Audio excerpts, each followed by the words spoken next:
Well, if I want to use one word, the one word that decline upward mobility is fear, right? A lot a lot of times people use words that limit their ability to expand their mind. For example, people say, I'm in the middle class as opposed to middle income. You can't change your class, but you can change your income. What do I mean by that? A person can be a millionaire and still be a bad person, a classless person, right? But if a person is middle income, they can always improve their income by doing what? By providing more goods and services to more people to satisfy more needs and wants from other people. So like with your show, I remember, as I said, I was watching when you were at 30,000 followers. Well, something drastic happened. You improved your content, and more people started appreciating your content. And now you've grown your followers that way. Why? Because you added value. And so what people stop doing is they thinking that they're working for somebody and they're content. Well, that has been the reason why they haven't been able to elevate their income, is because number one, they're content, and number two, they're not adding additional value. But I think there's a lot of outside factors of that, Todd. Okay. Let's start with some. Cost of Mhm. college. It used to Facts. be you could get out and get go to college pretty inexpensive. The quality of K through 12 education. Mhm. Where you grow up at determines really your education, because it's based on property tax. So if you grow up poor, you're going to go to a poor high school, which means you're going to get a poor education. It's going to follow you through life. Yep. Agreed. The America has shifted from a manufacturing place where I could go manufacture, I could make a great income, to a service industry. Now it's all about service. There's no more factories where you can earn that high amount of money. There's an income inequality. The wages are stagnant. When other people were growing up, it's like, hey, I get 3%, I get this, and my wages continually increased. There's a concentration now of wealth at the top. So the wealth at the top has really determined a lot. No more labor unions. Housing costs. We talked about that. The housing cost is killing us. Healthcare. If you are overseas, and both of you are overseas, you know the cost of healthcare over there compared to the United States. People go into debt and bankruptcy because healthcare. You get sick, and that's just a death challenge right there. You're using all your money to pay off the hospital. The family structure. We went from a 2-family household to a single-family household. That makes us not have the wealth transfer that we used to be. It would be nice when you reach 21 that you had a nest egg that somebody gave you. Your father turned something over and said, here you go, son. This is what we've been saving for you. Or here's the house that gets loaned to you. We don't have that. Richer people have that wealth transfer, and that's why they continually get richer, because their parents have passed something down, and those grandparents have passed something down. Yeah. And to couple that, when you talk about wealth transfer, this is one of the things that our community doesn't do. We did it in the past, but we don't do as much, is life insurance. That life insurance can actually pass without going through probate. And we know that, stuff gets caught up in the courts, right? And, there's a whole myriad of reasons why that happens.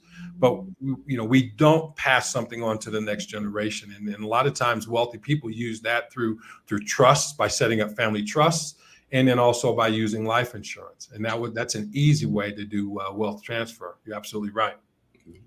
So let me ask you this: you're in Colombia? A lot of people say in these other countries like Brazil, Colombia, Kenya, just about everywhere else outside of Europe, that the wealth gap is extremely large. Do you think that the United States is going headed in the same direction, and how far away is it from that? I think we're already there. I mean, you look at the income of Elon Musk, or the name escapes me, Amazon, the president or CEO of Amazon. I mean, their income is incredible. And you look at that person versus a person that say that they're working 8-hour days. Like my stepdad was 12-hour days, 6 days a week, working in the tire factory, rubber plant. And the income disparity between CEOs and income disparity between blue collar workers is extraordinary, and it continues. It continues to get larger. So, a lot of times people say, okay, well, there's no hope. right? So what are they going to do? And then they will look for government assistance. Now, there's no such thing as a free lunch, because now if you're looking for government assistance, somebody else is paying for it. Now, is that fair? I don't know. I'm not one to judge whether or not that is fair. But when someone looks to the government for assistance, they're basically looking for, they're digging a deeper hole for themselves, because there's nothing that's free. The government is going to take their pound of flesh every time. It used to be that we depended upon our churches, used to be depending upon families. As Fearless said, we've gone to a two family structure to a single family structure. But even before the two family, we would have an extended family. We'd have grandparents living in a home with us. But that seems to have all gone by the wayside with this. I think it was actually since the 60s, after the 60s, the 70s, we started moving away from that. So how do you feel that income inequality impacts social mobility in the United States? Oh, easily. On all aspects. Let's say networking. When I was in high school, I got a chance to go to a private school. The white people network entirely different, man. When those guys do co-ops or something, they doing it with a judge. They doing it with somebody powerful. They put them in positions that let them go. We're not doing the networking.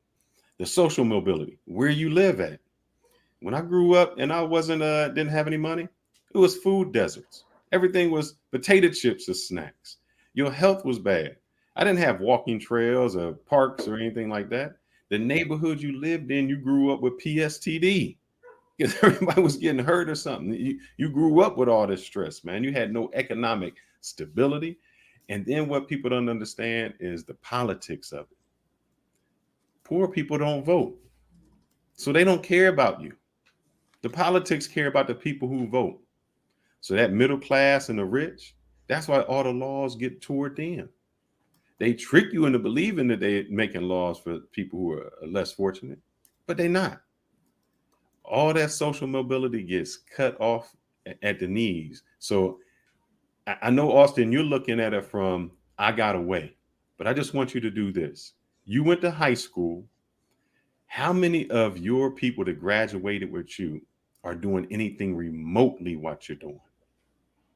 Not one that I know of. Exactly. So you are an anomaly.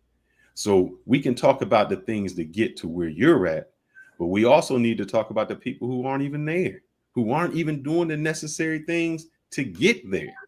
That's the issue. That's the problem. That the generation that is not taking the path that you took and are trying to find easy way out and not getting anywhere. And they have the world in front of them as an oyster and not using it.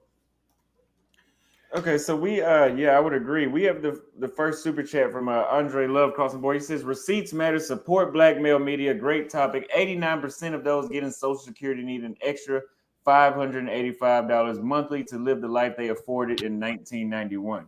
Most Americans will die broke and have no life insurance.